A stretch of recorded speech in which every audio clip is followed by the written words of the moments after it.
যে ব্যক্তি 2 ঠান্ডার নামাজ পড়বে সরাসরি জান্নাতে যাবে। আরেকটা বলছেন যে আসসালাতু ইলা সালাতে ওয়াল জুমাআতু ইলা জুমাআতে ওয়া রমাদানু ইলা রমাদানে মুকাফফিরাতুন লিমা বাইনাহা। এক নামাজ থেকে আরেক নামাজ পর্যন্ত যত গুনাহ হয়েছে নামাজের মধ্যে দিয়ে সব কি হয়, মাফ হয়ে যায়। এক জুমা থেকে আরেক জুমা পর্যন্ত যত গুনাহ করেছেন, ওই জুমার নামাজ পড়তে এসেছেন, ওই গুনাহ সব মাফ হয়ে গেছে। এক রমজান থেকে আরেক রমজান পর্যন্ত যত গুনাহ হয়েছে সব গুনাহ, ওই যে রমজান পালন করছে সব গুনাহ মাফ হয়ে গেছে। মুকাফফিরাতুন লিমা বাইনাহা। তো আমি যদি কথাটা বলতে চাই, 3টা জিনিস বর্জন করবেন কায়সা হুজুরের এই আহ্বানটা আপনাদেরকে শেষে রেখে যাই। 1 নম্বরে আল্লাহর সঙ্গে কোনো শরীক স্থাপন করা যাবে না। কেউ যদি আল্লাহর সঙ্গে শরীক স্থাপন করে, দয়াল নবী বলেন আমি তাকে সুপারিশ করতে পারবো না, কোনো ব্যবস্থা নাই। ওই যে রওজা পাকে যারা গেছেন তারা দেখেছেন রওজার উপরে একটা হাদিস লেখা আছে, লিল কাবায়ের মিন উম্মতি শাফাআতি লিল কাবায়ের মিন উম্মতি। কবিরা গুনাহ করনেওয়ালা ব্যক্তিকেও আমি সুপারিশ করে জান্নাতে নিয়ে যাব, ওখানে লেখা আছে।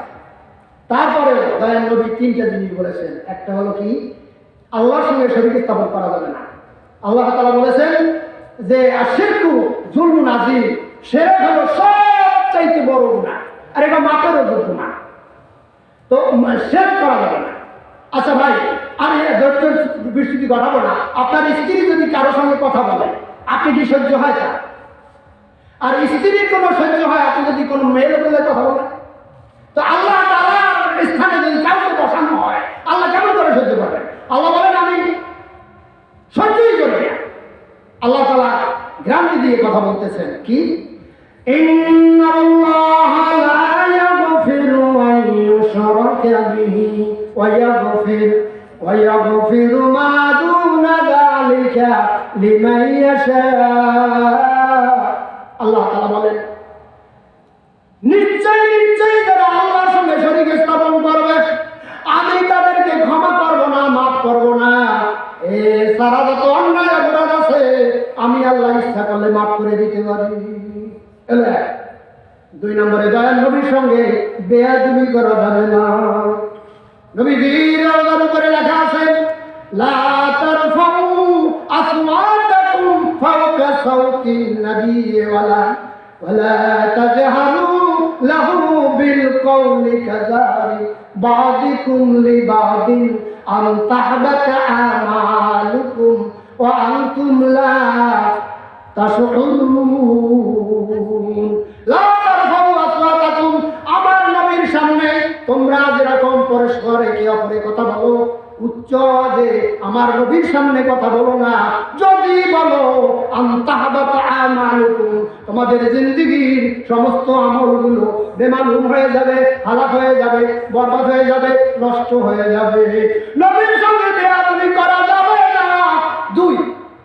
3 নম্বর, মানুষের হক নষ্ট করা যাবে না। একটা লোকের হক নষ্ট করতেন, শুধু টাকা পয়সার হক? টাকা পয়সার হক না, অনেক রকমের হক আছে। এই হক নষ্ট করা যাবে না। যদি হক নষ্ট করে থাকে, দুনিয়া থাকতে তার জন্য আপনি বাড়িতে যাইয়া আপনি মাপ চেয়ে আসেন, আপনি মাপ চেয়ে আসেন। যদি দুনিয়ায় মাপ করে দেয় তাহলে আপনি মাপ পাইবেন, এছাড়া মাপের কোনো পথ নাই। হাদিস শরীফে আছেন আল্লাহ রাব্বুল আলামিন পাওনাদারকে ডেকে বলবেন, পাওনাদার রে তুমি ওই, আমি নাকি নাম রাখলাম, ওই আব্দুল্লাহর কাছে যত টাকা পাবা টাকা সব নিয়ে নাও। ফেরেশতাদেরকে অর্ডার দেবে, ফেরেশতারা দিয়ে দাও, নিয়ে নাও, দিয়ে দাও, নিয়ে নাও, দিয়ে দাও। দিতে থাকবে, দিতে থাকবে, দিতে থাকবে।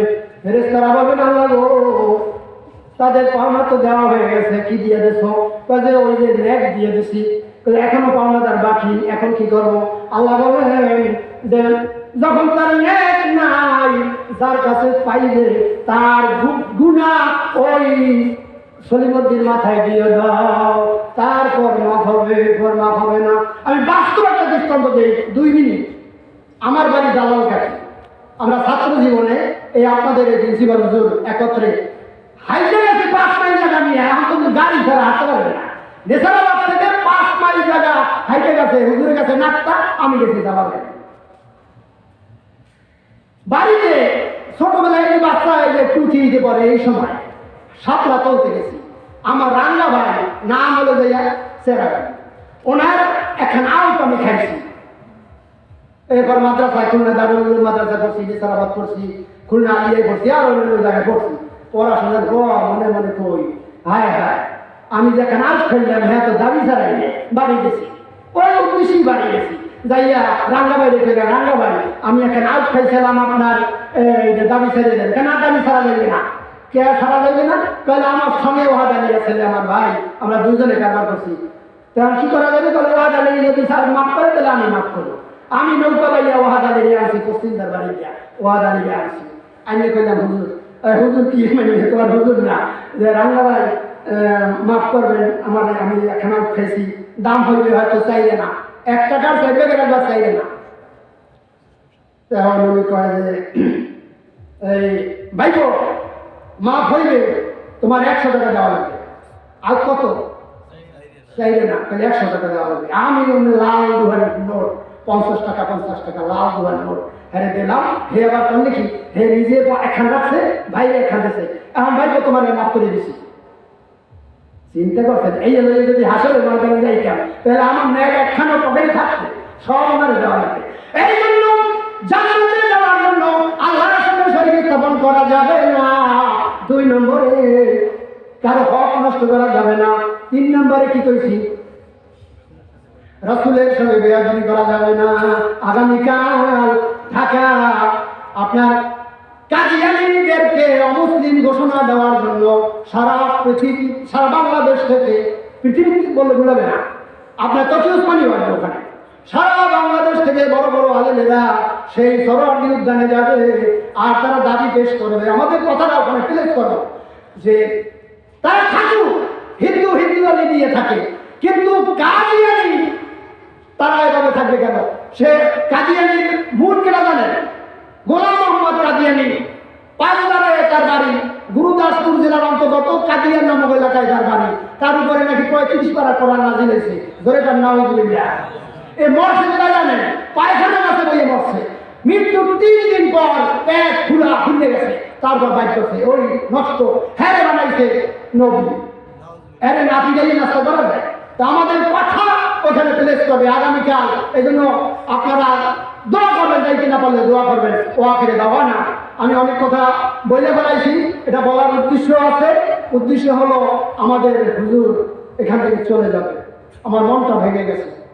আজকে হুজুরের কাছে বললাম, হুজুর আপনি চলে গেলে তো আর এখানে আসা হবে না, কারণ আপনার সঙ্গে যে আমার একটা রিলেশন, মহব্বত, আন্তরিকতা, এটা সবার মধ্যে হবে না। হবে হুজুরের যেরকম কায়সা হুজুর ভালোবাসতেন, আর একজনের কি এরকম বাসে না। হুজুর কায়সা হুজুর যেখানে যাইতেন, এই নাস্তা হুজুর আপনি যাবেন না, হুজুর যাও, তাড়াতাড়ি চলে যেতেন। এই হলো কায়সা হুজুরের সঙ্গে আমাদের এই প্রিন্সিপাল হুজুরের মহব্বত, এটা আমরা চোখে দেখেছি। আপনারা আল্লাহদের সঙ্গে সংস্পর্শে যাবেন, থাকবেন। একটা কথা বলে দিই, আল্লাহ নবী যখন ওই আপনারা মসজিদে নববীতে ওয়াজ করতেছে, তখন বলতেছেন সালামি, আমাকে প্রশ্ন করে আমি জবাব দেব।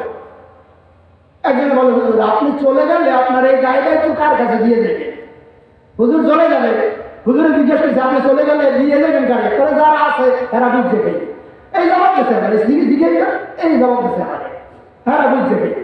তো সাহাবীরা এরকম একটা প্রশ্ন করলেন, হুজুর আপনি চলে গেলে আপনার এই জায়গায় তো কার কাছে দিয়ে যাবেন?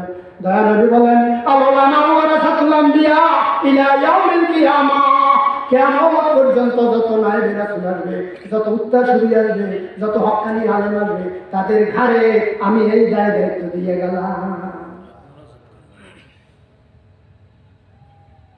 হুজুর বলেছেন, আনা খাতামুন নাবিয়্যিন লা নবিয়্যা বা'দি ওয়ালা উম্মাতা বা'দা উম্মাতি, আমি শেষ নবী, আমার পরে আর কোনো নবী আসবে না, আমার উম্মতের পরে আর কোনো উম্মত আসবে না। যেই নবী এই কথাটা বলেছেন, কাদিয়ানীরা বলতেছে নবী আমাদের একজন আছে, নাম কি? গোলাম মোহাম্মদ কাদিয়ানী। জোরে বলেন নাউযুবিল্লাহ। তো আখির দাওয়ানা আলহামদুলিল্লাহি রাব্বিল আলামিন। আমাদের মাঝ থেকে অনেক লোক চলে গেছেন, তাদের রূহের মাগফিরাতের জন্য একবার সূরা ফাতিহা, 3 বার সূরা ইখলাস, 11 বার দরুদ শরীফ পাঠ করি। আউযু বিল্লাহি মিনাশ শাইতানির রাজিম। বিসমিল্লাহির রহমানির রহিম। আসসালামু আলাইকুম ইয়া আহলাল কুবুর। আলহামদুলিল্লাহি রাব্বিল আলামিন। হ্যাঁ বসেন, নাম খাওয়া